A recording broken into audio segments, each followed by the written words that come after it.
थक गए हो लगता है, आरती कर ले। अरे पूरे गौरम नहीं करे तो भैया गाना पड़ेगा। अखियों का घर वो मेरी अखियों का घर, मेरी फरियाद में इतना तो असर हो जाए, सुनना ध्यान से, मेरी फरियाद में इतना तो असर हो जाए कि हम सब मिलकर यहाँ थोड़ी देर भक्ति करें और वहाँ खाटू वाले को खबर हो जाए। 2-5-10 मिनट भक्ति कर लो, बस इतना ही बहुत है। नाचना बड़ा आसान है बंधु, एक बात समझना, नाचना बड़ा आसान है, हंसना बहुत आसान है। हम सब लोग यहाँ पर भजन गायक नहीं आते और यहाँ पर केवल ये साउंड वाले आकर बैठ जाते, मोबाइल से लगाकर गाने बजाते। आप लोग ज्यादा अच्छे से नाचते, सही बात है क्या नहीं? तो दादी गलत तो नहीं बोल रहा हूँ? हमसे ज्यादा दिवाली आपने देखी, इसलिए आपका अप्रूवल जरूरी है। बोलो सच्चे दरबार की। नाचना बहुत आसान, हंसना बहुत आसान, लेकिन यहाँ पर बैठकर अगर बाबा के चरणों में विराजमान होकर अगर एक बार दिल से दिल जोड़ करके बाबा के चरणों में आरूढ़ होकर निर्विकार निर्विघ्न होकर के कन्हैया जी से अपने मन की बात कह दी तो ये कीर्तन कराना इस परिवार का सफल होगा। नाचने के लिए कीर्तन नहीं होता। हम तो आजकल देखते हैं अधिकतम कीर्तनों में आजकल झांकी राधा कृष्ण की लगवा दी जाती है। हमको बड़ी पीड़ा होती है। एक निवेदन मैं आपसे करूं, आज निर्जला एकादशी आप सब ने करी, मैं तो कल करूंगा। हमारे संप्रदाय में कल की मान्यता है। जिसने संसार को बनाया, जिसको हम भगवान बनाकर अपने घर में विराजमान करते हैं, जिससे मिलने के लिए प्रत्येक क्षण क्षण हम पल पल उसका नाम जाप करते हैं। अरे ये जितने तीर्थ होते हैं, जितनी गंगा स्नान, यमुना स्नान, जितने दर्शन हम जा करके प्रत्येक तीर्थ में करते हैं, उस सरकार को मरने के बाद में जिसको प्राप्त करने के लिए हम मचलते हैं, सारे संत जिससे मिलवाने का ठेका लेते हैं, राधे राधे नाम का जाप करके जिस तक पहुंचने का हम प्रयास करते हैं, उसी के स्वरूप को अपने घर के आंगन में राधा कृष्ण बना करके नचवाना उचित है क्या? एक बार अपने मन से पूछो।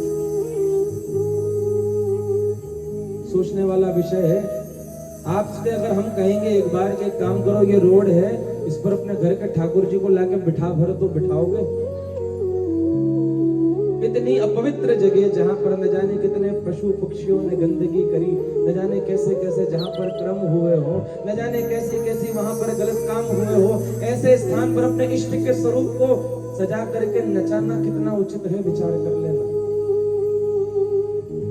प्रेम से कहो सांचे दरबार की। हमने इसलिए पूछा कि यहाँ पे तो भाई हमारे पहले राधा कृष्ण नाच के नहीं गए, ये तो पता चले कि आप लोग हमारी बात से बुरा मान जाओ, क्योंकि आजकल का जमाना ऐसे ही है।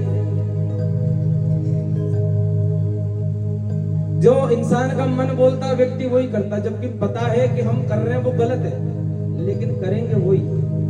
प्रेम से कहो सांचे दरबार की। इसलिए कहता हूँ बंधुओं, नाचना तो हो गया खूब बढ़िया, हमारे अमन भैया ने नचा दिया आप सब लोगों को, लेकिन अब जरा 2-4 प्रेम की बातें बाबा से हो जाए तो सोने पे सुहागा। बोलो सच्चे दरबार की।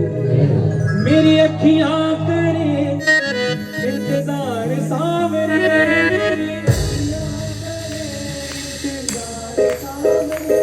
मेरी अखियां करे इंतजार सावरे, पलकों का घर ओ मेरी, ओ मेरी पलकों का घर, जिसकी जिसकी पलकों का घर तैयार है, जो आज बाबा को यहाँ से अपनी नैनों में बिठाकर घर लेकर जाएगा, उठाना जरा सीधे सीधे हाथ और ताली की सेवा। 1 2 3 4।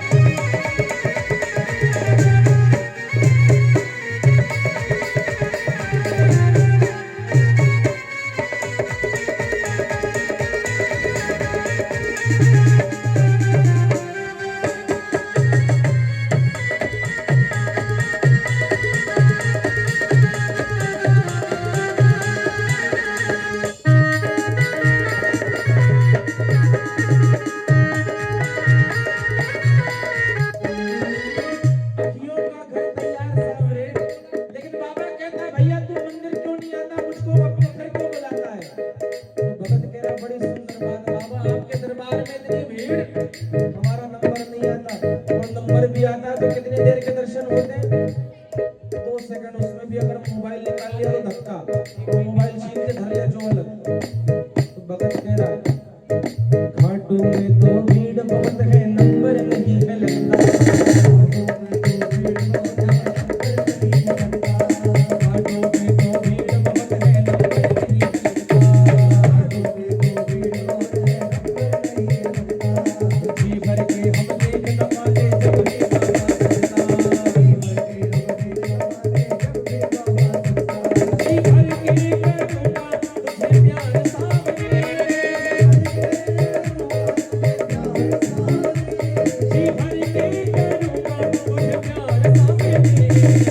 पलकों का है गाली की सेवा, पलकों का है वो मेरी पलकों का है, ओ पलकों का है। पकड़ लो हाथ बनवारी, अरे ऐसे हाथ नहीं पकड़ेगा, जरा हाथ दिखाओ दोनों हाथ।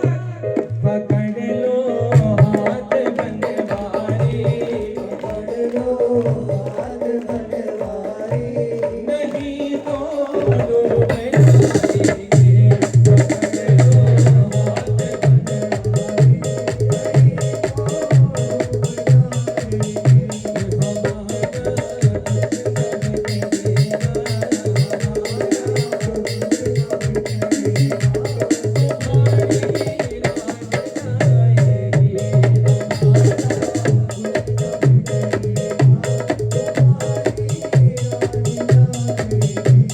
जिसको जिसको विश्वास है, हम जब बुलाते हैं बाबा आता है।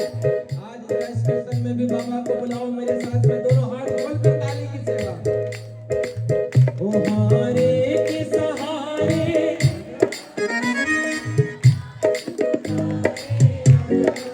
ओ हारे के सहारे आजा,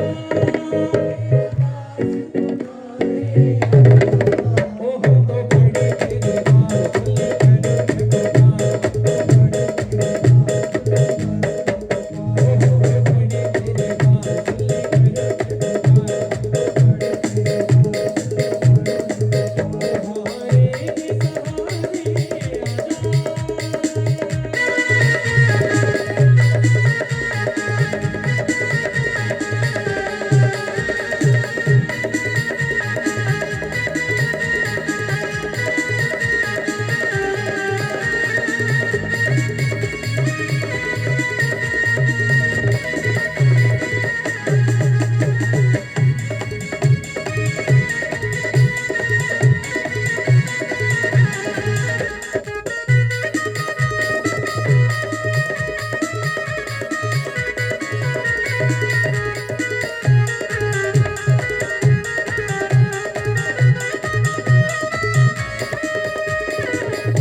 किसको कीर्तन करवाना अपने अपने घर के आंगन में, क्या बात। तो कृपा कीर्तन करवाऊंगा, कीर्तन कराऊंगा शांति। ये भजन मेरे को पहले बड़ा पसंद नहीं था, लेकिन बाद में मैंने इसको सुना एक बार, तो समझ में आया कि बड़ा सुंदर भजन है।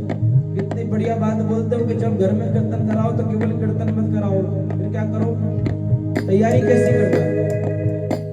मैं भाई भतीजों के कुर्ते बनवा दूंगा, मैं भाई भतीजों के कुर्ते सिलवाऊंगा, और बहन बेटियों के गहने बनवाऊंगा, और बहन बेटियों के गहने बनवाऊंगा। की खुशबू से दरबार सजा होगा, घर की खुशबू से दरबार सजा होगा। हो के रे